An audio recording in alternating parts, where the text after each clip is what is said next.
Upcoming civil servants. तो आज मैं डिस्कस करने जा रहा हूँ जीनोम इंडिया प्रोजेक्ट।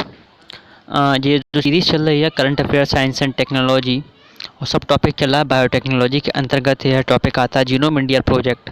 ठीक है, ये करंट अफेयर से रिलेटेड है UPSC, IAS and other state PCS examinations के लिए। तो अभी ये प्रोजेक्ट न्यूज़ में क्यों है?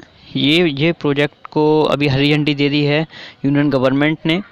ठीक है, और यूनियन गवर्नमेंट इस पर 238 करोड़ रुपए खर्च करेगी। ओके, मतलब यूनियन गवर्नमेंट ने अभी इस प्रोजेक्ट को क्लियरेंस दे दिया है और यूनियन गवर्नमेंट इस प्रोजेक्ट के लिए 238 करोड़ रुपए का बजट तय करके चल रही है।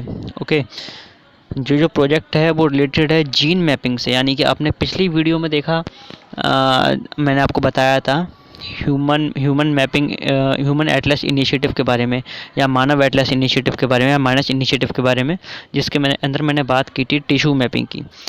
तो ऐसे ही इस प्रोजेक्ट के अंदर मैं बात करूँगा जीन मैपिंग की। ओके, इस प्रोजेक्ट के बारे में जान लेते हैं। तो इस प्रोजेक्ट को क्लियरेंस दिया है डिपार्टमेंट ऑफ बायोटेक्नोलॉजी ने, और बायोटेक्नोलॉजी डिपार्टमेंट वो ministry of science and technology के अंतर्गत आता है। ठीक है, इस प्रोजेक्ट के अंदर 20 लीडिंग इंस्टीट्यूशंस टेक पार्ट करेंगे, जिसके अंदर हेड होगा आईआईएससी बेंगलोर, है ना। और इस प्रोजेक्ट का हेडक्वार्टर्स या नोडल पॉइंट आप मान सकते हैं होगा सेंटर फॉर ब्रेन रिसर्च, जो कि एक ऑटोनॉमस इंस्टीट्यूट है आईआईएससी बेंगलोर का। ओके, इस प्रोजेक्ट की पहली स्टेज में 10,000 लोगों का डेटा लिया जाएगा। ये जो 10,000 लोग हैं वो इंडिया के डिफरेंट एरियाज से रिलेट करते होंगे, है ना। तो उन लोग के सैंपल्स लिए जाएंगे और उन लोगों के सैंपल से जो डेटा मिलेगा हमको, उसका एवरेज निकाल के जो डेटा हमारे पास आएगा वो डेटा होगा एक एवरेज इंडियन का डेटा। जो भी डेटा है सारा जेनेटिक होगा, यानी 10,000 पीपल के सैंपल्स लिए जाएंगे, उनमें से उन सब का जेनेटिकल डेटा एक्सट्रैक्ट किया जाएगा और फिर उन सारे डेटास का एक एवरेज डेटा निकाला जाएगा। वो जो एवरेज डेटा हमारे पास होगा वो एवरेज डेटा होगा एक एवरेज इंडियन का जेनेटिक डेटा।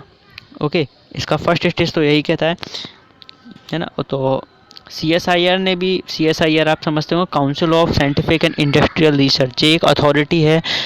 इसने पिछले साल भी एक ऐसा इनिशिएटिव चलाया था, है ना। इसने इनिशिएटिव चलाया था जो वो 6 मंथ का था, और उसके अंदर होल जीनोम सीक्वेंस नाम की एक्सरसाइज को उन लोगों ने कंडक्ट किया था।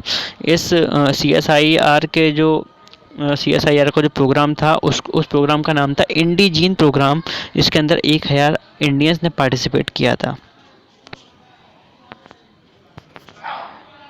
ठीक है, सिग्निफिकेंस क्या है इस प्रोजेक्ट का? Existing global scientific studies of human genome project based mainly on urban middle class samples, यानी कि जो अभी हमारे पास डेटा होगा आगे इस प्रोजेक्ट के थ्रू, वो मैक्सिमम डेटा होगा हमारा अपर मिडिल क्लास सैंपल्स का। ओके, इंडिया में क्योंकि 95% अपर मिडिल क्लास सेक्शंस रहते हैं, तो उन लोग का डेटा बहुत ज़रूरी है वह, क्योंकि और मैक्सिममली वही एवरेज डेटा होगा, है ना। ये जो डेटा हमारे पास आएगा एवरेज डेटा, ये सारे ह्यूमंस का जेनेटिक डेटा को रिप्रेजेंट नहीं करेगा, ये ओनली रिप्रेजेंट करेगा एन एवरेज इंडियन का जेनेटिक डेटा को। ठीक है, इस प्रोजेक्ट के थ्रू इंडिया जो है अपनी कैपेसिटी एनहेंस करने की कोशिश कर रहा है, अपनी दवाइयों को जनरेट करने की, मेंटेन करने की, डेटा को एनालाइज करने की, और लार्ज स्केल पे इस लेवल पे कम्युनिकेशन करने की। ठीक है, इस प्रोजेक्ट के थ्रू हम अच्छे से समझ पाएंगे नेचर ऑफ डिजीज़ और उनके टाइप्स, यानी कि किस टाइप की डिजीज़ है और इसका नेचर क्या है, क्या इसके मतलब क्या इसके क्योरिंग कंपोनेंट्स है, क्या इसके सिम्टम्स होंगे। हम डिजीज़ को बहुत अच्छे से अंडरस्टैंड कर पाएंगे इस प्रोजेक्ट के थ्रू। ओके, जैसा कि अब ऑफ कोर्स ऐसा है कि इतना साइंटिफिक फील्ड में इतना काम हो रहा है, तो साइंटिफिक एवोल्यूशन तो होगा ही इस चीज़ से। और जो इस प्रोजेक्ट के बाद हमारे पास एक प्रिडिक्टिव और प्रिवेंटिव हेल्थ केयर होगा। प्रिडिक्टिव का मतलब ये होता है कि आगे आने वाली जनरेशन या हमारी लाइफ में आगे आने वाले डिजीज़ का हम अंदाज़ा लगा के उसकी मेडिसिन्स का पता लगा सकें। ओके, और प्रिवेंटिव हेल्थ केयर का मतलब ये होता है कि हमें उस डिजीज़ को रोकना कैसे। प्रेडिक्टिव का मतलब यानी कि हम उस चीज़ को हम अपने डिजीज़ को प्रेडिक्ट कर सकते हैं जेनेटिक डेटा के बेसिस पे। और प्रिवेंट का मतलब क्या है? प्रिवेंटिव का मतलब है हम उस आने वाली डिजीज़ को प्रिवेंट भी कर सकते हैं जेनेटिक डेटा के बेसिस पर। ओके, तो ये था आपका जीनोम इंडिया प्रोजेक्ट, जो कि अभी काफ़ी न्यूज़ में था। इस लेक्चर की और प्रीवियस लेक्चर की आपको पीडीएफ मिल जाएगी, यानी कि आपको पूरी बायोटेक्नोलॉजी की पीडीएफ मिल जाएगी। अगले लेक्चर के बाद मैं आपको लिंक प्रोवाइड करा दूंगा, वहाँ से आके आप अपना पीडीएफ डाउनलोड कर सकते हैं। Thank you.